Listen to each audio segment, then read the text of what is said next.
Bienvenue dans ce nouvel épisode solo de Bisperf. Aujourd'hui, je te parle d'argent, d'émotions et de leur mariage tumultueux. Petit spoiler alerte, c'est probablement ta relation à l'argent. Parce que oui, l'argent n'est pas seulement une histoire de chiffre d'affaires, c'est aussi une question de croyance, d'émotions et parfois même de freins invisibles. Chez Equilibre, nous croyons profondément que chaque femme entrepreneur a le pouvoir de transformer cette relation à l'argent et de guider celles qui, comme toi, souhaitent libérer leur potentiel, aligner leur entreprise avec leurs aspirations profondes et créer leur confort financier. Dans ce podcast, nous allons non seulement parler des défis que l'argent peut poser, mais aussi des opportunités qu'il t'offre. Alors, es-tu prête à faire un pas de plus vers ton succès entrepreneurial ? Allons-y. J'aimerais d'abord te parler du grand classique des émotions liées à l'argent. Il y en a 3. La peur de manquer, la culpabilité du succès et le stress de l'incertitude. Alors, commençons par le premier, le plus évident, la peur de manquer. La peur du manque, c'est l'un des plus grands stress pour les entrepreneurs solos ou les TPE, surtout au début, quand les rentrées d'argent sont imprévisibles. Chaque dépense peut donner des sueurs froides. Je te dis surtout au début, mais je mentirais en te disant cela. Car pour moi, c'est une peur qui revient régulièrement, de moins en moins souvent et de plus en plus rarement, parce que j'ai beaucoup travaillé dessus. Le déclic est venu quand j'ai fait ma certification sur les profils financiers. J'ai réalisé à quel point mon peur du manque bloquait mon évolution. Et honnêtement, ça m'a fait un bien monstrueux. Derrière la peur du manque se cache la peur d'investir. Combien d'entre nous ont acheté des formations à bas prix qu'elles n'ont jamais finies ou jamais mis en pratique? Il y aurait peut-être mieux valu investir dans un mentorat pour gagner du temps. Je vous dis ça parce qu'il m'a fallu 5 ans pour m'en rendre compte et franchir le pas. Il m'a fallu 7 ans d'entrepreneuriat pour décider de prendre un bras droit, une personne extraordinaire qui m'épaule, ne prend pas de gants pour me faire des feedbacks et me soutient. Mon travail sur la peur du manque a été libérateur. J'ai fait des petits pas et aujourd'hui, j'organise Equilibre comme je l'avais rêvé. Le deuxième est la culpabilité du succès. Paradoxalement, réussir peut être aussi angoissant que l'échec. Gagner plus que nos amis, nos collègues, peut provoquer un sentiment de culpabilité. Tu te demandes, ai-je vraiment le droit de réussir alors que les autres galèrent ? Tu as peut-être aussi parfois une relation amoureuse avec l'argent. Mais c'est aussi une question de loyauté envers ton environnement. J'ai eu un client qui faisait régulièrement des banqueroutes. Quand nous avons travaillé sur ses profils financiers et son histoire de l'argent, il a réalisé que son père avait régulièrement fait banqueroute. Il était tellement loyal à sa famille qu'il ne pouvait pas réussir là où son père avait échoué. Il ne faut surtout pas sous-estimer notre capacité à avoir peur de notre succès. D'ailleurs, notre vie est jonchée de ces petites injonctions négatives qui renforcent notre peur. Tiens, celle qui me vient tout de suite à l'esprit, c'est « Pour vivre heureux, vivons cachés. Ne montrons pas notre succès. » Alors il faut minimiser ce succès. Moi, j'attribuais toujours mes réussites à la chance. Je racontais mon parcours en disant « J'ai eu de la chance. J'ai voulu reprendre mes études à 30 ans et j'ai été admise dans l'une des meilleures écoles pour faire mon master en administration des entreprises. Ensuite, j'ai eu de la chance de progresser dans l'entreprise qui m'embauchait. Tout était grâce à la chance et probablement à ma bonne étoile. Un jour, le VP marketing à qui je reportais m'a dit « Delphine, il n'y a pas de chance dans ton parcours. Il y a toi et tes capacités. Il y a toi et ta façon de travailler. Il y a toi et les relations que tu tisses avec les équipes. C'est toi, pas la chance. » Ce jour-là, le soleil a apparu derrière les nuages. Merci Peter. Il m'a fallu un peu de temps pour assimiler, mais ça a été le déclencheur de ma vie entrepreneuriale. Malgré ma dyslexie et tous les barrages à franchir, toutes les mauvaises perceptions des autres parce que je n'écrivais pas comme tout le monde.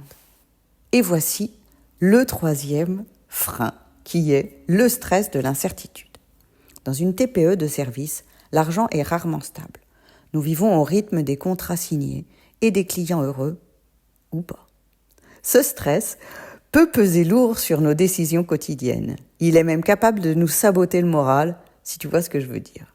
Être entrepreneur, c'est aussi un métier où le salaire mensuel peut aller de champagne pour tout le monde à « je vais faire des pâtes pour la 3e fois cette semaine et sans beurre, s'il vous plaît ». Je connais des entrepreneurs novatrices qui, du jour au lendemain, sont sortis du devant de la scène parce qu'elles s'étaient épuisées, et d'autres qui apparaissent et qui remportent des succès stables et constants parce qu'elles ont travaillé sur leur relation à l'argent et sur d'autres croyances qui les limitent. J'avoue que parfois l'incertitude me fige, mais comme je connais ma bigger picture, mon objectif, je m'emploie à mettre mon énergie dans des actions pour l'atteindre. Là aussi, des petits pas, un pied devant l'autre.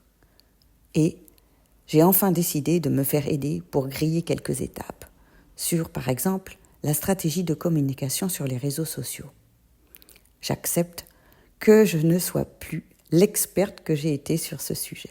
Je dois surmonter l'incertitude de mes revenus pour payer une experte. Et je le fais, car sans cet investissement, je n'aurais pas de visibilité et tu n'aurais pas découvert ce podcast. Je viens de vous parler des peurs et maintenant j'aimerais aborder le moment clé où argent et émotion se rencontrent. Alors, on va commencer par un sujet délicat, fixer ses tarifs, ou l'art de se valoriser. Beaucoup d'entrepreneurs ont du mal à demander un prix juste pour leur travail. La peur du rejet ou de paraître trop cher peut t'amener à sous-évaluer tes compétences, à sous-évaluer la valeur ajoutée de ton aide, de ton produit. Mais soyons réalistes, si tu ne valorises pas ton travail à sa juste valeur, qui va le faire pour toi? Ton client va rarement te dire « Ouh, c'est tout, laisse-moi te payer un peu plus ». Il n'y a que moi pour faire des choses comme ça. J'avais recruté un photographe freelance alors que je travaillais pour une multinationale. Bram, de son prénom. Il me proposait des tarifs ridiculement petits. Je faisais donc en sorte que le prix de son accompagnement, de son travail, soit équitable et qu'il reçoive un montant qui rentrait certes dans mon budget, mais qui lui permettait de comprendre sa valeur. La valeur de son travail pour ses clients, la valeur de son talent. Je pense qu'il est très important de travailler sur cette équité et d'être juste pour soi et pour les autres. Le deuxième moment clé, c'est quand on a besoin d'investir. L'investissement, c'est le grand saut dans l'inconnu. Investir dans notre entreprise, une formation qualifiante, du matériel, par exemple un PC, une embauche, un prêt. C'est souvent essentiel pour grandir, mais c'est un pari. Et chaque euro dépensé peut donner l'impression de jouer à la roulette russe avec nos économies. Pour moi, c'est assez stressant, et particulièrement à cause de ma peur du manque. Mais cette peur de manque, je travaillais dessus, et elle apparaît de moins en moins, sauf quand, évidemment, on parle d'investir dans une maison. Investir, c'est donc comme acheter une plante intérieure. Ça peut soit fleurir magnifiquement, soit mourir parce que vous avez oublié de l'arroser. Le troisième moment clé, c'est quand on fait face aux dettes ou à une erreur financière. Avoir des dettes ou se rendre compte qu'une erreur financière peut être une expérience émotionnelle dévastatrice, c'est déjà bien. Mais ce sont aussi des opportunités d'apprentissage et de redressement. On n'est pas toutes bonnes avec l'argent. On n'est pas tous comptables. C'est dans ces moments-là que tu réalises aussi que ChatGPT n'a pas la réponse pour tout. Si tu tapes « Comment rembourser une dette rapidement », tu vas tomber sur des astuces du genre « Vendez vos vieilles affaires, vendez vos bijoux ». Eh oui, c'est toujours une grande difficulté que de faire face à ses dettes ou de faire face à une erreur financière. Personnellement, c'est arrivé que je sois en retard pour rendre ma comptabilité et donc mon comptable en retard pour faire la déclaration de TVA, me prendre une amende, ça a été une catastrophe. J'ai appris, je suis plus en retard pour ça et puis je sais aussi calculer plus ou moins mon montant pour pouvoir anticiper mes paiements. Le petit mot avant de conclure cet épisode, nous avons parlé d'argent et des émotions qu'il suscite. Et si cela résonne en toi, sache que cette relation à l'argent, souvent compliquée, peut être transformée. Imagine un instant gérer tes finances avec sérénité, en faire un levier pour faire grandir ton entreprise. Et pourquoi pas retrouver un peu de légèreté dans tes décisions. Chez Equilibre, on a créé 3 parcours spécialement pour ça. C'est un premier pas pour lever tes blocages financiers, identifier ton attitude face à l'argent et surtout, poser des actions concrètes pour avancer. Tu y trouveras des outils pratiques, des vidéos explicatives et même des séances de mentorat individuel avec moi. L'objectif de ces 3 parcours est de comprendre ta relation à l'argent, de construire une relation équilibrée avec l'argent, puis de déployer une entreprise rentable et dans laquelle tu t'épanouis. Alors, si tu es prête à commencer cette transformation, je t'invite à découvrir ces parcours qui te guident crescendo vers ton confort financier. Tout commence ici avec un petit pas, mais une grande audace. Tu trouveras toutes les informations dans la description de cet épisode ou directement sur ekvilib.com. Et souviens-toi, le confort financier n'est pas un rêve, c'est une destination. Et je suis là pour t'accompagner sur ce chemin. Merci pour ton écoute. Et si cet épisode t'a plu, n'hésite pas à mettre un commentaire ou un like sur ta plateforme préférée pour m'encourager à créer plus de contenu comme celui-ci. Je te souhaite une merveilleuse journée ou soirée. À très bientôt.